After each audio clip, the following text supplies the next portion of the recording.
कारगिल नगर ते कालीमाता मंदिर रस्त्याला लागून असलेल्या जीवदानी संकुल या चाळीला मुसळधार पावसाचा फटका बसला। या चाळीतून पर्जन्यजल वाहून आणणारी वाहिनी रस्त्याखालून येत पलीकडील छोट्या नाल्याला मिळते, परंतु या वाहिनीत कचरा व गाळ साचून राहिल्याने चाळीतून वाहून येणाऱ्या पाण्याला अडथळा निर्माण झाला होता। चाळीतच तुंबून राहिल्याने पाणी घरात शिरले, त्यामुळे रहिवाशांची एकच तारंबळ उडाली। पाणी उपसून काढण्यासाठी नागरिकांनी शिकस्त केली तरी मुसळधार पावसाने त्यांच्या प्रयत्नात बाधा आणली।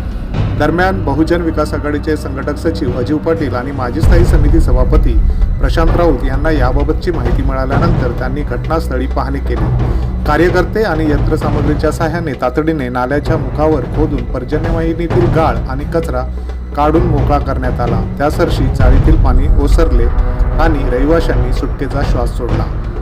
दरम्यान बहुजन विकास आघाडीचे कार्यकर्ते पदाधिकारी यांनी जीवदानी ट्रस्टच्या माध्यमातून परिसरातील अनेक आपत्तीग्रस्तांना अन्न, पाणी आणि इतर जीवनावश्यक वस्तू